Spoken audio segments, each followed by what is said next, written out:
Sylvain Tillon, bonjour. Bonjour. Bienvenue au Salon des entrepreneurs Lyon-Auvergne-Rhône-Alpes. Vous êtes le cofondateur de Tilki.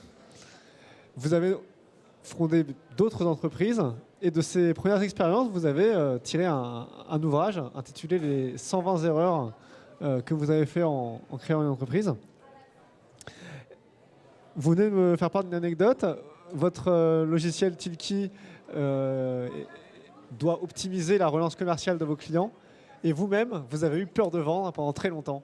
Expliquez-nous. Une catastrophe. Je vendais des accessoires de coiffure et ma cliente était au bout de la rue à 500 mètres des bureaux.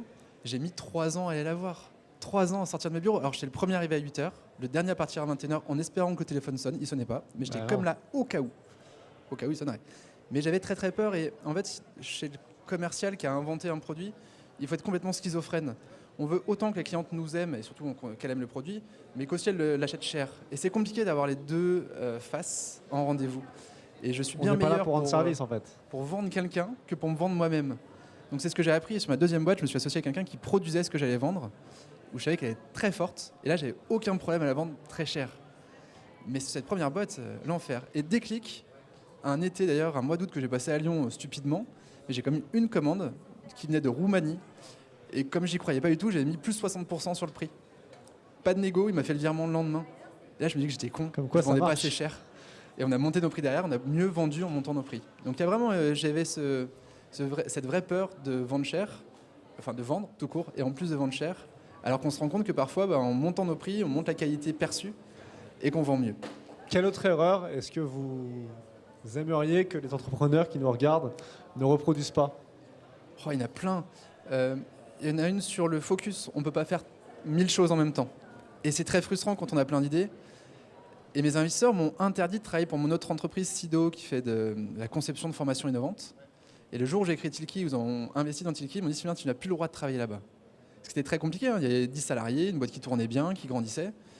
Et sur le moment, je l'ai presque mal pris. Aujourd'hui, je leur dis merci. Si je n'avais pas fait ce choix de dire « Je ne vais plus chez Sido, je ne travaille plus là-bas », j'aurais jamais réussi à lancer Tilki avec les grosses difficultés qu'on a pu avoir, le temps, les clients qui n'arrivent pas à s'engager, nous qui ne trouvons pas notre marché, encore une erreur de prix, on a commencé presque gratuit. Et on s'est rendu compte que ceux qui l'avaient en gratuit envoyaient 0,1 offre commerciale par mois, alors que ceux qui utilisaient en payant, on envoyait 4,2. On dit en fait ceux qui payent, c'est qu'ils sont motivés. Quoi. Et on était à 9 € par mois et on en vend beaucoup plus depuis qu'on a 39. Donc ouais, j'ai reproduit des erreurs, pas toutes. J'essaie de pas tout refaire pareil, mais du coup, de ne faire qu'une seule chose à la fois et de la faire à fond. Alors, vous avez été en position de faire un choix, soit continuer à diriger une entreprise déjà lancée, soit en créer une nouvelle. Qu'est-ce qui est différent entre les premiers mois, les premières années et ce qu'on pourrait appeler le train-train, mais ça peut être aussi passionnant. Il y a des hauts, des bas, et il faut savoir gérer cette activité. Je suis pas très bon manager. Il faut le savoir. Du coup, clairement, je ne suis pas le meilleur en process, en accompagnement, en production. À partir du moment où on a trouvé notre marché et qu'il faut grandir et développer la boîte, il y a des gens bien meilleurs que moi. Et je m'étais associé avec une personne comme ça chez Sido, qui fait que l'entreprise, depuis que je suis parti, elle a fait x2 et elle cartonne.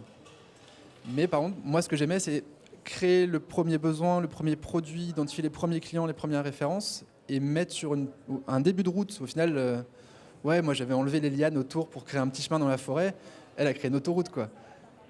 Mais moi, ce que j'aime, c'est chercher un premier chemin dans la forêt qui permet d'arriver à son but. L'aventure. Merci beaucoup. Avec plaisir. À bientôt.